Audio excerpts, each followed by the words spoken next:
নিজের চামচামি করো, উঠতে হইলে নিজের চামচামিটা করো। পরের চামচামি করলে তোমার ইমেজটা কমে যায়।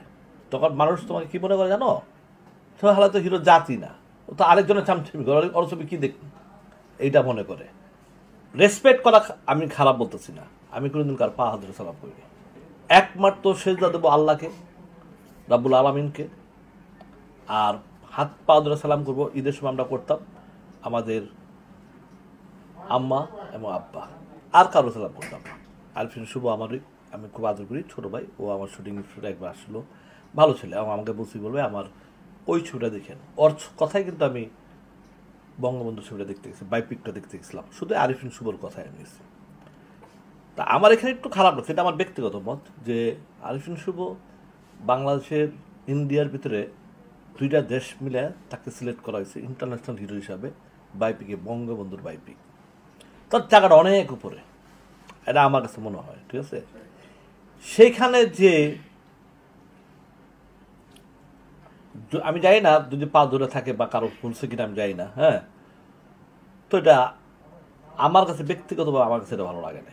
কি লাগে নাই, দুইটা দেশ মিলে তোমাকে ইন্টারন্যাশনাল, তুমি বঙ্গবন্ধুর বাইপিক করছো, বাংলাদেশের সর্বোচ্চ হাইস্ট টাকার ছবি করছো, 70 কোটি টাকা বাজেটের তুমি ছবি করছো, তুমি কিন্তু একটা ইন্টারন্যাশনাল ফিগার।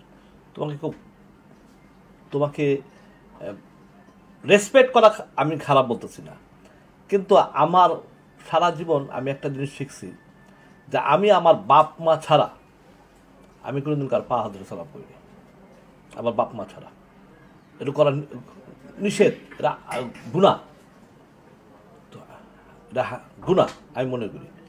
একমাত্র সেজদা দেবো আল্লাহকে, রাব্বুল আলামিনকে, আর হাত পা ধরে সালাম করবো। ঈদের সময় আমরা করতাম আমাদের আম্মা এবং আব্বা, আর কারো সালাম করতাম না। যদি দাদা বেঁচে থাকতো, দাদার পাই নাই, অত করি নাই, নানি পাই নাই, করি নাই। আমরা শুনেছি এই সালামের পিছনে একটা উদ্দেশ্য আছে, তুফান 2 আসতে যাচ্ছে, সেখানে নাকি আমি এগুলো সুযোগ পাওয়ার জন্য শাকিব খান না, যদি সে আমি তোর বলি, আমি তো দেখছি যে আমার ইয়া হিরো, যে কি জানি আমার হিরোটার নাম কি, আমার হিরোর,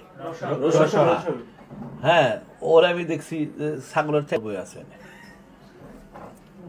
4 নাম্বার শুরুতে যা বসে আছে। ঠিক আছে, তো তার কাছে 100 কোটির ছবি মনে হয়েছে। তো আমি একটু আগে বলছিলাম যে 500 কোটি বাংলাদেশের মার্কেট। ঠিক আছে, এমনি আমরা বলি নেই।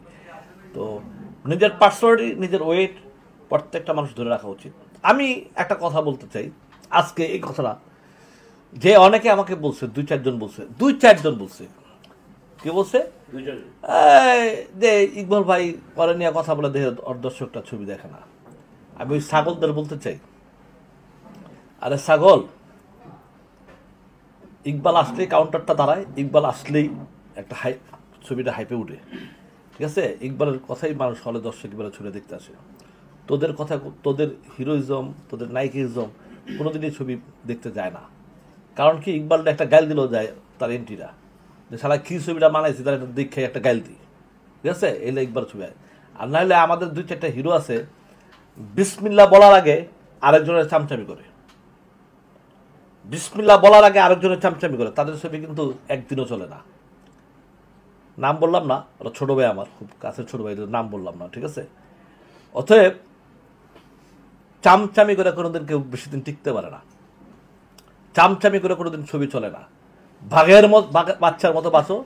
বাঘের বাচ্চা, হিরো মানে কি, নায়ক মানে কি, নায়ক মানে বাস্তবে তো আর নায়কটা, বাস্তবে তো আমরা নায়ক, বাস্তবে কিন্তু আমরা নায়ক, তোমরা পর্দার নায়ক, পর্দার ভেতর বাঘের ভেতর থাকুন। নিজের চামচামি করো, উঠতে হইলে নিজের চামচামিটা করো। পরের চামচামি করলে তোমার ইমেজটা কমে যায়। তখন মানুষ তোমাকে কি মনে করে জানো? সবাই হালা তো হিরো জাতি না, ও তো আরেকজনের চামচামি করে, ওর ছবি কি দেখ, এইটা মনে করে। ঠিক আছে, ওই যে আলতু ফালতু কথা আমি বলি, আলতু কথা বলি দিয়ে দর্শক যায়, কাউন্টার যে একটা গাল দিলেও যায় দর্শক দেখতে। 3 সপ্তাহ ধরে চলতেছে যমুনা ফিউচার আমার রিভেঞ্জ। তো বন্ধুরা, এই ভিডিওটি সম্পর্কে আপনাদের কি মতামত? অবশ্যই নিচের কমেন্ট বক্সটিতে আপনাদের মতামত জানাতে ভুলবেন না।